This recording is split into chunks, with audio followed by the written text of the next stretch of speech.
a connu un grand changement en 1979, quand le régime du Shah a été renversé et la République islamique iranienne a été fondée. Donc, depuis ce temps, l'Iran est reconnu comme une république islamique et l'institution du pays est inspirée de la loi islamique. Le régime du Shah, si vous vous rappelez, il était très ouvert à l'Occident, un pays presque occidentalisé. Bien sûr, la religion officielle c'était l'islam, mais il n'y avait pas cette rigidité qu'il y a aujourd'hui pour l'application de la charia.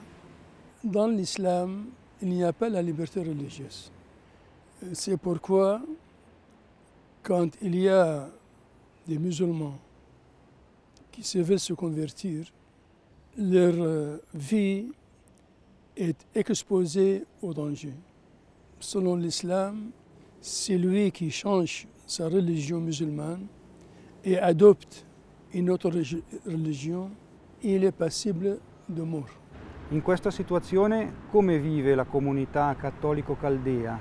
C'est bien de savoir que la population iranienne est environ 80 millions.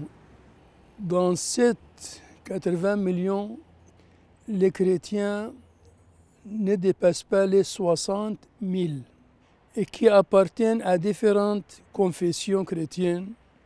La majorité des chrétiens en Iran dépendent de l'Église arménienne orthodoxe. Les catholiques, nous sommes 3 rites, 4 diocèses, 3 rites.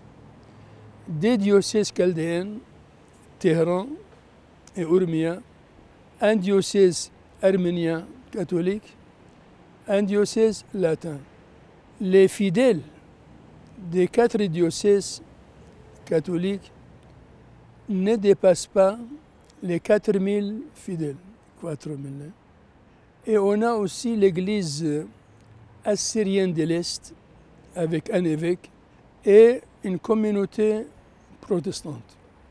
Mais la force et le dynamisme d'une église ne dépend pas du nombre de fidèles, ni des institutions qu'elle a, mais le témoignage que les fidèles rendent au Christ là où ils vivent, dans leur vie quotidienne.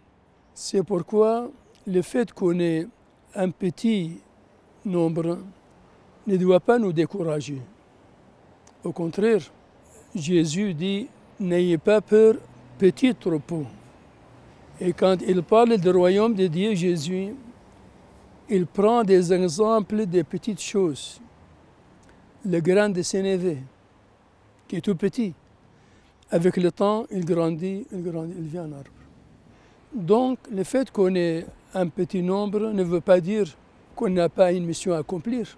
Au contraire, on a la mission de témoigner du Christ dans ces pays musulmans, malgré les limites que nous connaissons. Come riuscite a mostrare la vostra testimonianza come cristiani rispetto alle altre comunità di credenti e di cittadini in generale? Nous vivons tous les jours côte à côte avec les musulmans, à l'école, au lieu de travail, dans le voisinage. Cette vie commune nous permet d'avoir des relations avec les musulmans et en ayant un comportement vraiment chrétien basé sur la loyauté, sur le service, sur le témoignage, on peut faire passer le message de l'Évangile. On appelle ça le dialogue de la vie quotidienne. Questa può essere una forte testimonianza anche per i cristiani, i cattolici d'Europa, della Svizzera. Vous voyez, moi j'étais 3 ans visiteur apostolique des Chaldéens d'Europe. Je disais aux amis européens, dans nos pays d'Orient, il y a une persécution violente et sanglante. à cause de notre foi chrétienne. Ici en Europe, il y a une persécution non violente, non sanglante, ce que j'appelle persécution culturelle, qui cherche à arracher Dieu au cœur de l'homme. Donc cette persécution culturelle, elle est plus dangereuse que la persécution sanglante que nous. La persécution violente et sanglante à cause de la foi renforce l'Église. Vous savez la fameuse parole de Tertullien qui dit « Le sang des martyrs est semence pour l'Église ». Donc une Église qui ne donne pas de martyrs, on peut la comparer à un arbre sans fruits, une mère stérile sans enfants.